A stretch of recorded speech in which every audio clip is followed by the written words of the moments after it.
नमस्कार, म नवराज पोखरेल। सदा चाहिँ यस युट्युब च्यानल बनाउने क्रममा आज मैले ल्याएर आएको छु एसई 2081 2025 अप्सनल म्याथको क्वेसन नम्बर 28। अलिकति यहाँनिर यो लामो हुने भएको हुनाले मैले यसलाई पहिले नै छिटो छिटो बोर्डमा गरिसकेको छु। यसमा भाइ बहिनीहरूलाई म बुझाउने कोसिस गर्नेछु। यहाँ के भनेको छ त भन्दाखेरि find the mean deviation from mean of the given data. Mean deviation find out गर मिनको रुल प्रयोग गरेर भनेर हामीलाई प्रश्न सोधेको छ। अब यसमा हामीलाई क्वेसन राखेको छ class इन्टरभलमा 0 to 10, 10 to 20, 20 to 30, 30 to 40, 40 to 50 छ। फ्रिक्वेन्सीमा 5, 8, 15, 16, 6 छ। अब यसमा हामीले के बुझ्नुपर्छ भने विद्यार्थी भाइ बहिनीहरूले सबैभन्दा पहिले मिन डिभिएसन निकाल्ने फ्रम मिन निकाल्दाखेरि हामीले युज गर्ने फर्मुला के हो त भनेर यो जान्नुपर्ने हुन्छ।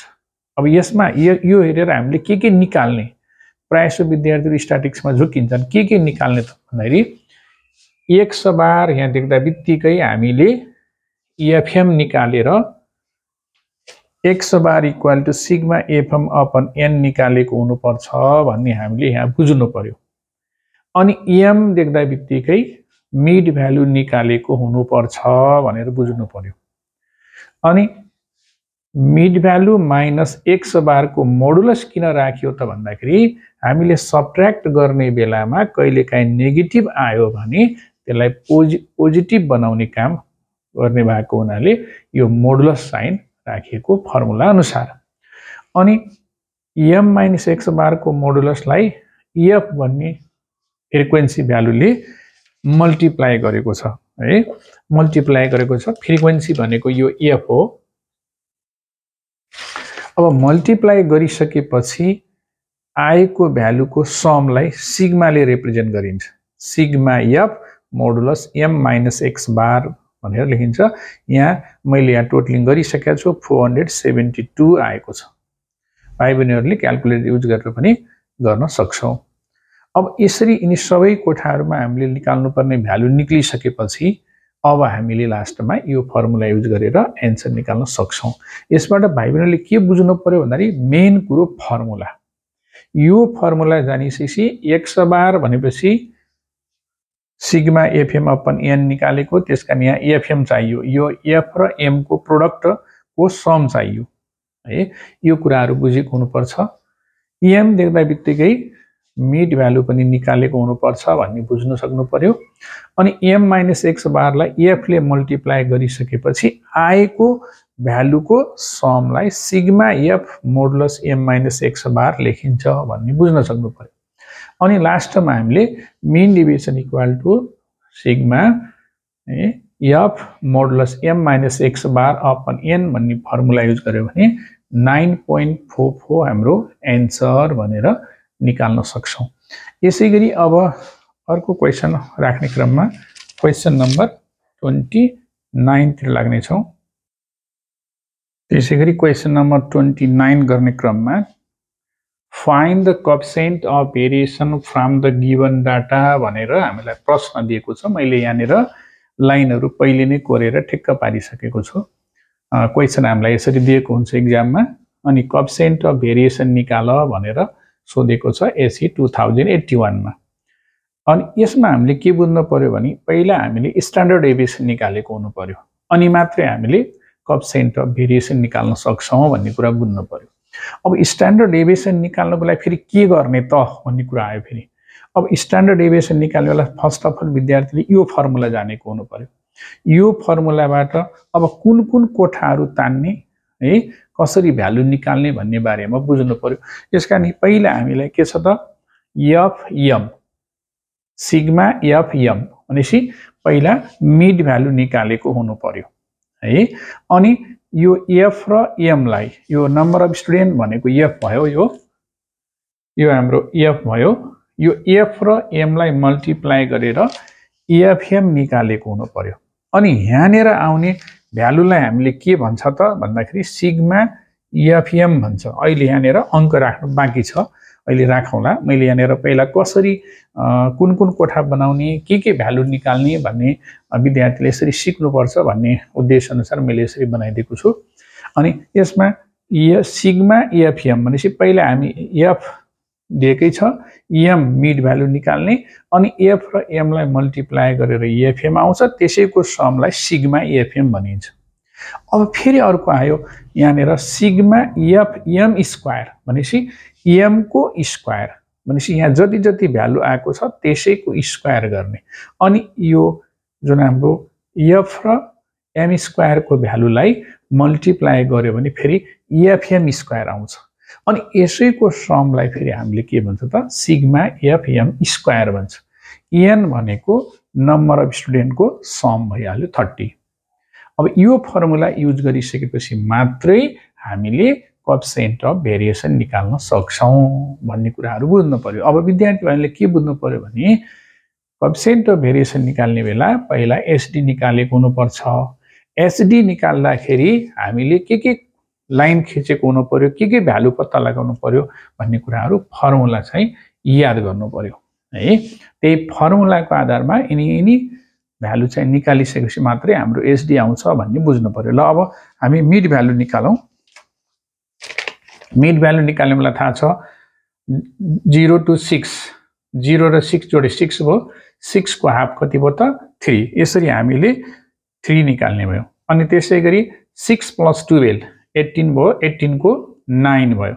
यही क्रम अनुसार हामीले क्रमशः है 15 अनि त्यसैगरी 21 त्यसैगरी 27 भनेर मिड भ्यालु निकाल्छौं। अब मिड भ्यालु निक्लिसकेपछि अब एफ र एम लाई मल्टिप्लाई गर्छौं। 4 3 जा 12 है, अनि 3 9 जा 27, यसरी हामीले अब मल्टिप्लाई गर्छौं, एफएम निकाल्छौं। 12 27 75 126 324। अब यसैको हामीले सम निकाल्छौं है सिग्मा एफएम भनेर। अब क्याल्कुलेटर युज गर्न सक्छौ भाइ बहिनीहरुले। अब यसमा कति आउन सक्छ त 564। अब त्यसैगरी एम स्क्वायर भनेको 3 × 3 एम को स्क्वायर, यहाँ 3 छ भने 3 को स्क्वायर 9, 9 को स्क्वायर भनेको 81। यसै किसिमले हामीले यहाँ भ्यालु राखिदिने 9 81 225 441 अनि 729। यसरी हामीले भ्यालु लिइसकेपछि अब हाम्रो एफ र एम स्क्वायर को प्रोडक्ट यहाँनिर राख्ने। यो एफ को भ्यालु जति पनि छ यो भ्यालु र एम स्क्वायर को यो भ्यालुलाई हामीले मल्टिप्लाई गरेर राख्नु पर्ने छ। ल अब क्याल्कुलेटर युज गर्न सक्छौ भाइ बहिनीहरुले है। ल यसमा कति आउँछ त एफ को 4 छ, एम स्क्वायर को 9 छ, 36 243 अनि 1125 2646 8748 सिग्मा एफएम स्क्वायर। अब यो सबै नम्बरहरुलाई जोडौं है 1 2 7 5 8 यति यसको भ्यालु आउने भयो। अब यसमा हामीले अहिले यो कोएफिसिएन्ट अफ भेरिएसन निकाल्ने बेला x बार को भ्यालु चाहिने भएको हुनाले x बार को भ्यालु निकालौं। x bar equal to sigma FM upon n 564 upon 30। 564 लाई 30 ले डिवाइड गर्दियौ 18.8 यो भ्यालु आयो। अब यसमा भ्यालु पुट गरौं। पहिला एचडी निकालेको हुनु पर्छ। सिग्मा एफएम स्क्वायर भनेको छ हाम्रो 12758 अपन 30 माइनस 564 अपन 30 को होल स्क्वायर छ। ल अब भाइ बहिनीहरूले क्याल्कुलेटर युज गर्न सक्छौ है। अब यसमा हाम्रो डिभाइड गर्दाखेरि कति आउँछ त 426.6 माइनस यसलाई डिभाइड गरेर होल स्क्वायर गर्ने। पहिला डिभाइड गर्ने जति आउँछ त्यसैको होल स्क्वायर गर्दाखेरि मैले यहाँ एकैचोटि लेखेको छु 353.44। ल यसको बीचमा अब सबट्र्याक्ट गरौँ 73.16।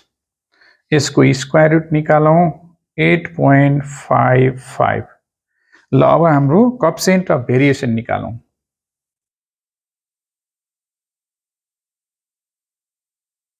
Coefficient of